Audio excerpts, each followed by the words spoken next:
ای کشته دور از وطن،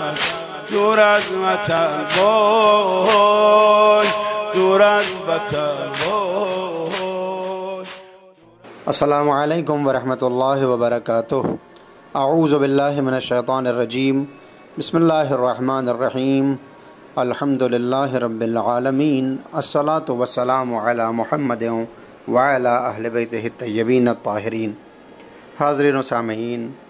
سرکار سید الشہداء حضرت امام حسین علیہ السلام کے مکالمات و خطبات کی سیریز لے کر آپ کی خدمت میں حاضر ہوں. امام علی مقام روز عاشوراء میدان کربلا پر جام شہادت کو نوش کرنے کے لیے پوری طرح آمادہ ہو چکے ہیں، اور بالآخر وہ وقت آ پہنچا ہے کہ جسے تاریخ نے روز عاشوراء کا نام دیا ہے. صبح عاشور امام علی مقام نے نماز صبح کی ادائیگی کے بعد جو دو اہم مکالمے فرمائے ہیں وہ آپ کی خدمت میں پیش کیے جا رہے ہیں. صبح عاشور عمر سعد کی فوج 9 محرم کو جنگ کے لیے تیار تھی،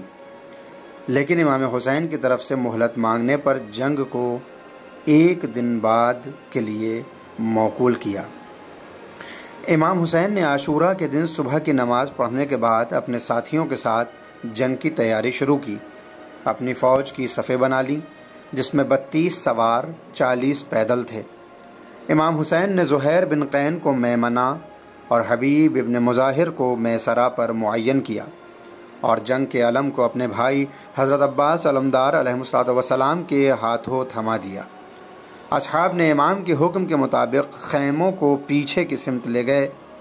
اور اس کے اطراف میں خندق کھود کر اس میں لکڑی سے بھر دیا اور آگ لگا دی تاکہ دشمن پیچھے کی طرف سے خیمہ گاہ تک نہ پہنچ پائے.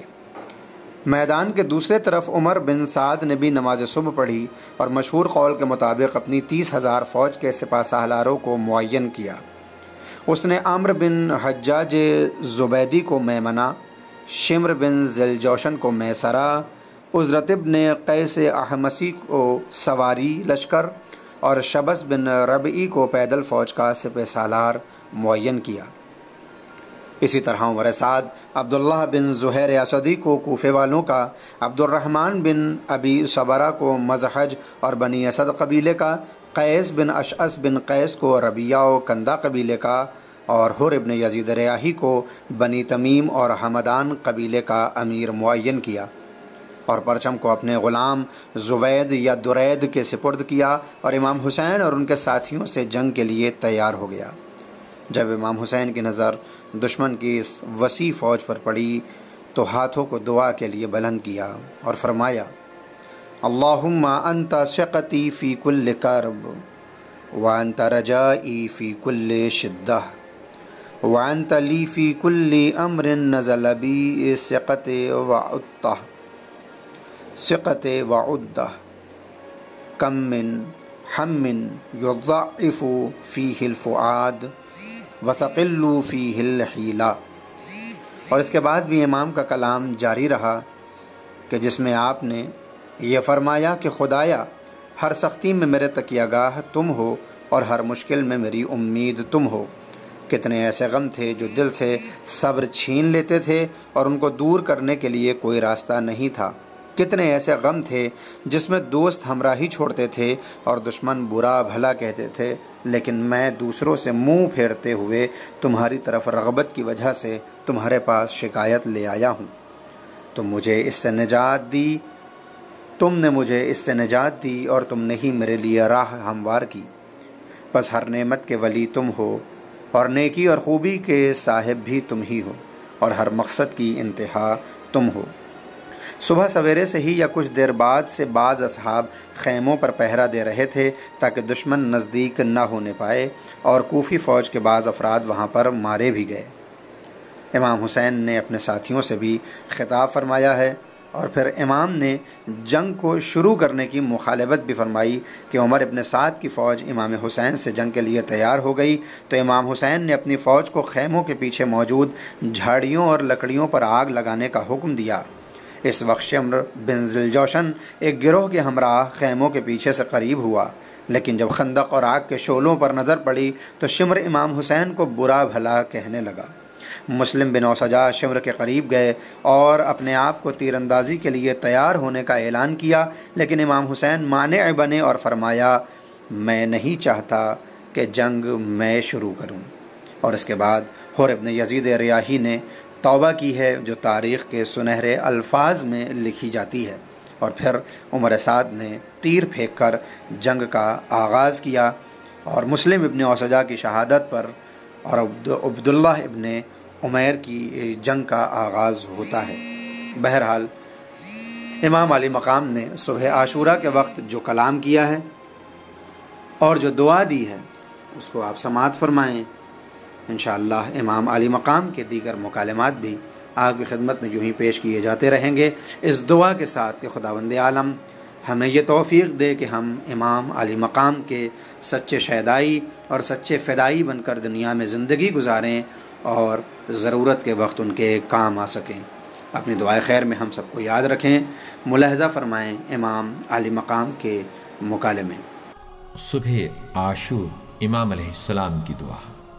امام علیہ السلام نے نماز صبح کی ادائیگی کے بعد اپنے لشکر کی صفوں کو ترتیب دیا اور لشکر کے ہر سردار کی ذمہ داریاں معین کی۔ اسی دوران عمر ابن سعد بھی اپنے لشکر کی تنظیم و ترتیب میں مشغول تھا جب امام علیہ السلام کی نظر دشمن کے کثیر لشکر پر پڑی تو امام علیہ السلام نے اپنے مقابلے پر دشمن کے پرہجوم لشکر کا مشاہدہ کیا تو دعا کے لیے ہاتھ بلند کیے اور فرمایا، بار الہا ہر رنج و غم میں تو ہی میرا سہارا اور ہر مشکل میں تو ہی میری امید کا مرکز ہے۔ مجھ پر جب کبھی مصیبت نازل ہوئی میں نے تیری ہی پناہ لی ہے، تیرے ہی ذریعے اپنے بچاؤ کا سامان کیا ہے۔ کتنے ہی ایسے مصائب و آلام آئے جب دل کمزور پڑ گئے، چارہ و تدبیر کے راستے بند ہو گئے، دوست ساتھ چھوڑ گئے، دشمنوں نے خوشیاں منائیں، لیکن میں نے تیری ہی طرف رجوع کیا، تجھ ہی سے فریاد کی اور تیرے سوا ہر کسی سے بے نیاز ہو کر صرف تجھ ہی سے لو لگائی، اور تو نے مجھ سے ہر مصیبت کو دور کیا، ہر رنج و علم سے مجھے نجات دلائی۔ بے شک تو ہی ہر نعمت کا مالک اور ہر حاجت کا مرکز ہے۔ صبر اور نماز کے ذریعے مدد مانگو۔ ابن قولیہ اور مسعودی کے مطابق حضرت امام حسین علیہ السلام نے نماز صبح کی ادائیگی کے بعد نماز گزاروں کی طرف رخ کیا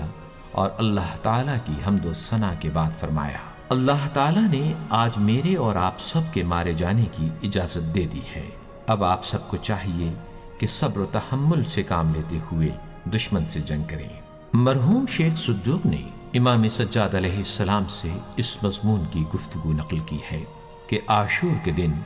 جب جنگ نے شدت اختیار کر لی اور حسین ابن علی علیہ السلام کو کٹھن حالات کا سامنا ہوا تو امام علیہ السلام کے بعض اصحاب نے دیکھا کہ جنگ کی شدت کے اثر سے اور اپنے ساتھیوں کے پارا پارا اسجاد اور اپنی شہادت کو انتہائی نزدیک دیکھ کر امام کے کچھ اصحاب کے چہروں کا رنگ اڑنے لگا ہے اور ان کے جسموں پر لرزہ طاری ہے، جبکہ ان لوگوں کے برخلاف حسین ابن علی علیہ السلام اور ان کے خاص اصحاب کی کیفیت یہ تھی کہ جیسے جیسے جنگ میں شدت آ رہی تھی اور وہ شہادت سے نزدیک ہو رہے تھے، ان کے چہروں کے رنگ نکھرتے جا رہے تھے اور ان کے سکون و اطمینان قلب میں اضافہ ہو رہا تھا۔ اصحاب یہ منظر اور غیر معمولی جرأت دیکھ کر متعجب تھے اور امام عالی مقام علیہ السلام کے ملکوتی اور نور سے جگمگاتے چہرے کی سمت اشارہ کر کے کہتے تھے، انہیں دیکھو، انہیں موت کی ذرہ برابر پرواہ نہیں۔ امام علیہ السلام نے جب اپنے اصحاب کا یہ جملہ سنا تو انہیں مخاطب کر کے فرمایا، اے معزز لوگوں کی اولادو، صبر و تحمل سے کام لو، موت تو صرف ایک پل ہے جس کے ذریعے تم سختی اور مشکلات سے گزر کر وسیع و عریض جنت اور اس کی ہمیشہ رہنے والی نعمتوں تک پہنچ جاؤ گے۔ تم میں سے کون ہے جسے یہ بات پسند نہ ہوگی کہ وہ ایک قید خانے سے تم میں سے کون ہے جسے یہ بات پسند نہ ہوگی کہ وہ ایک قید خانے سے نکل کر محل میں منتقل ہو جائے۔ یہ موت تمہارے دشمنوں کے لیے ایسی ہی ہے جیسے انہیں کسی محل سے نکال کر قید خانے اور عقوبت گاہ میں ڈال دیا جائے۔ میرے والد گرامی نے مجھ سے بیان کیا ہے کہ انہوں نے رسول اللہ صلی اللہ علیہ وآلہ وسلم سے سنا ہے کہ دنیا مومن کے لیے قید خانہ اور کافر کے لیے جنت ہے، اور موت ایک پل ہے جو مومن کو جنت میں اور کافر کو جہنم میں پہنچا دیتی ہے۔ میں جھوٹ نہیں بولتا اور نہ ہی مجھے کبھی جھوٹ بتایا گیا ہے۔ کشته دور از وطن، دور از وطن، وای دور از وطن، وای